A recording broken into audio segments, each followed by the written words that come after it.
जरा तहसीन पूनावाला रिस्पॉन्ड करें। तहसीन जी, ये बात तो सच है कि सुप्रीम कोर्ट ने कहा कि गुजरात दंगों में कोई लार्जर कॉन्स्पिरेसी नहीं थी शीर्ष स्तर पर।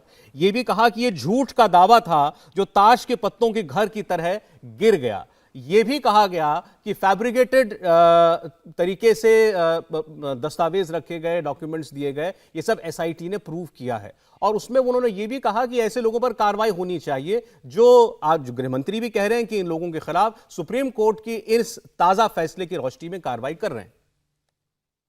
सौरभ जी नमस्कार। आपके शो में मुझे शिरकत करने का आपने मौका दिया, इसलिए आपका शुक्रगुजार हूँ। सभी प्रवक्ताओं को, सभी फेलो पैनलिस्ट को और दर्शकों को नमस्कार कहते हुए मैं 2 या 3 बातें आपके माध्यम से देश की आवाम के सामने रखना चाहता हूँ। सबसे पहले, गौरव भाई ने लगातार ये जिक्र किया, भाजपा के प्रवक्ता, की एक साजिश थी। क्या ये साजिश ये भी थी कि इस वक्त की जो वर्तमान यूनियन मिनिस्टर है श्रीमती स्मृति ईरानी जी, वो शुद्धिकरण के लिए नरेंद्र मोदी जी के खिलाफ आंदोलन पे और भूख हड़ताल पर बैठी थी? उनको किसने साजिश में शामिल किया था? तो आज की जो वर्तमान यूनियन मिनिस्टर है वो तो बैठी हुई थी ना भूख हड़ताल में। क्या ये भी साजिश थी कि जब दंगे हुए, जहां पर दंगों की पीड़ित लोग थे, वहां जाकर हिंदू कैंप में नरेंद्र मोदी जी ने भाषण दिया था कि जो मुस्लिम पीड़ित लोग हैं वो बच्चा पैदा करने की फैक्ट्री है? क्या ये भी साजिश थी? क्या ये भी साजिश थी कि उसी स्पीच के अंदर उन्होंने उस वक्त के वर्तमान इलेक्शन कमिश्नर जेम्स लिंगडो को टारगेट किया था जब इलेक्शन पोस्टपोन हुआ था उनके धर्म को लेकर? क्या ये भी साजिश थी? और मैं टाइम्स ऑफ इंडिया से कोट कर रहा हूं कि उन्होंने ये कहा था कि श्रीमती सोनिया गांधी जी वेटिकन और पोप से आदेश ले रही है। टाइम्स ऑफ इंडिया को कोट कर रहा हूं कि ये भी साजिश थी कि नरेंद्र मोदी जी ने टाइम्स ग्रुप के ऊपर सेडिशन का केस लगाया था। क्या ये भी साजिश थी कि उस वक्त के सुप्रीम कोर्ट ने ये कहा था कि नरेंद्र मोदी जी बांसुरी बजा रहे थे जब गुजरात जल रहा था, और ये एक ऑब्जर्वेशन, सिर्फ ऑब्जर्वेशन नहीं था, एक रिटन ऑब्जर्वेशन था?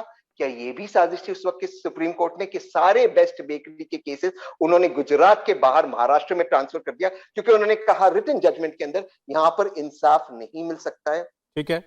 आज नरेंद्र मोदी जी को क्लीन चिट मिला है, मैं उनका स्वागत करता हूं। वो हमारे, गौरव जी 10-20 सेकंड लूंगा, बोलिए वे बोलिए। हमारे प्रधानमंत्री जी, वो उनके प्रधानमंत्री, और सुप्रीम कोर्ट के आदेश का हम सबको, फैसले का हम सबको स्वागत भी करना चाहिए और मानना भी चाहिए। लेकिन, और मैं कोई तीसरा बीसता को डिफेंड नहीं करूंगा, मैं इन लोगों के कोई पक्ष में नहीं हुई, एनजीओ वालों के, लेकिन इसमें कोई दो राय नहीं कि सुप्रीम कोर्ट ने कड़ी से कड़ी टिप्पणी की थी उस वक्त के वर्तमान चीफ मिनिस्टर पे। एक लास्ट चीज कहते हैं, मैं अपनी बात समाप्त करता हूं।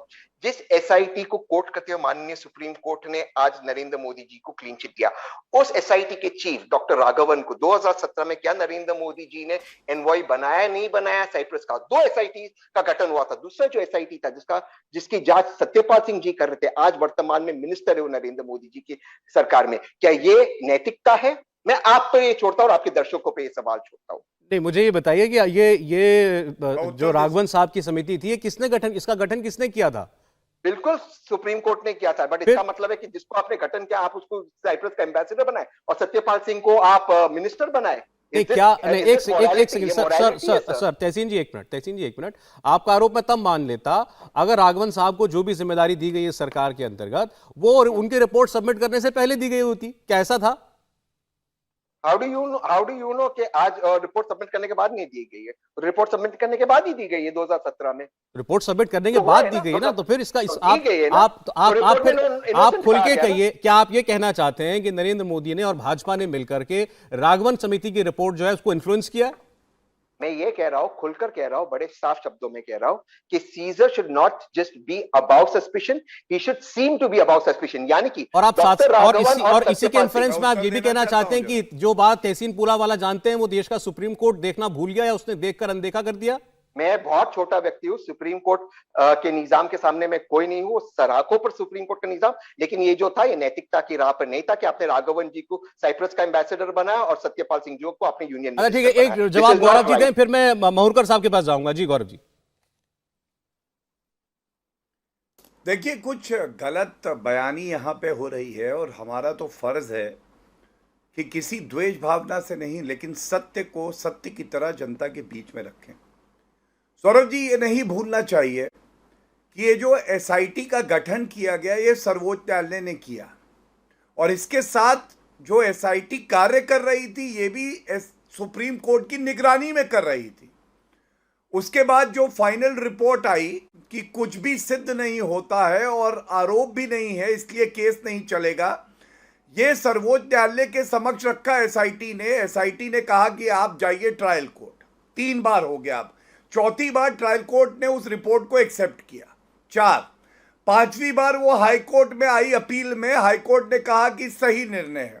6ठा फिर सर्वोच्च न्यायालय ने भी पाया 2 बातें बड़ी कि जो तथ्य थे, जो विटनेसेस थे, उनको ट्यूटर किया जा रहा था और राजनीतिक साजिश ये प्रतीत होती है, ये बिल्कुल स्पष्ट। 6 राउंड के बाद आके यहाँ पे इस तरह से टिप्पणी करना, ये सर्वोच्च न्यायालय का भी अपमान है और जो आम जनता है, जिनका विवेक है, जो ये देख रही है, उसका भी अपमान है। दूसरी बात, के टाइम्स ऑफ इंडिया को कोट करते हैं। मैं सर्वोच्च न्यायालय को कोट करता हूं, मैं उच्च न्यायालय को कोट करता हूं। आप मुझे बताइए कोई पेपर बड़ा है या सर्वोच्च न्यायालय? तीसरी बात, आपके चैनल पे आज चुनौती दे रहा हूं, सुनिए 1 मिनट, मैं बात पूरी कर लूं प्लीज। जी आप बोल दीजिए, मैं एक ही लाइन चाहता हूं आपके बात। मैं चुनौती देता हूं तहसीन पूनावाला को। इन्होंने कहा कि बांसुरी बजा रहा था नीरो। मैं वरिष्ठ अधिवक्ता हूं सर्वोच्च न्यायालय का, वो जजमेंट बता दे जिसमें ये वाक्य आया है और मैं माफी मांगूंगा इंडिया टीवी पे। ऐसा कोई जजमेंट, ऐसा कोई वाक्य सर्वोच्च न्यायालय के किसी जजमेंट में नहीं है। बांसुरी बजाती हैं सोनिया गांधी, कार्य करती है तीस्ता शीतल वक्त। इसे तो अभी तहसीन पूनावाला ने कहा कि रिटर्न ऑब्जर्वेशन है। ओके मरकर साहब 15 सेकंड बोलिए तहसीन, बस प्लीज शॉर्ट में पढ़ दे। चुनौती डॉक्टर राघवन, चुनौती है। जो गौरव भाटिया जी ने जिस सवाल का जवाब नहीं दिया, क्या डॉक्टर राघवन को बनाया गया था कि नहीं एनवॉय? क्या सत्यपाल को मिनिस्टर बनाया गया? तहसीन जी देखिए, तहसीन जी आप फिर सीधे ये जो आप बात कह रहे हैं उसे घुमा फिरा के ना कहें। उनको साइप्रस का राजदूत बनाया गया, नहीं बनाया गया। आप कहिए कि डॉक्टर राघवन जो कि एसआईटी के प्रमुख थे, वो कॉम्प्रोमाइज थे, उन्होंने बीजेपी के दबाव में रिपोर्ट तैयार की और उसी रिपोर्ट को सुप्रीम कोर्ट ने मान लिया। बोलिए फिर, ये आप एसआईटी के लिए भी बोलिए और बोलिए सुप्रीम कोर्ट के लिए। पे ये खुल्लम खुल्ला कह रहा हूं कि क्या किसी ने हरीन पांड्या का मर्डर नहीं किया, किसी ने एहसान जाफरी को नहीं मारा, अब आप देखिए, बस किसी ने मारा ही नहीं, बस यही हो गया। आज से 10 साल बाद हम ये कह के 2002 के दंगे हुए ही नहीं। अभी आपने जिनका नाम लिया, इनका नाम भी सुप्रीम कोर्ट की जजमेंट में है, इनका नाम भी सुप्रीम कोर्ट की जजमेंट में आया है। रुकिए हरीन पांड्या का नाम भी आया है। इंडिया टीवी हर वक्त हर जगह डाउनलोड करने के लिए सर्च करें India TV news Google play store या ऐप स्टोर पर।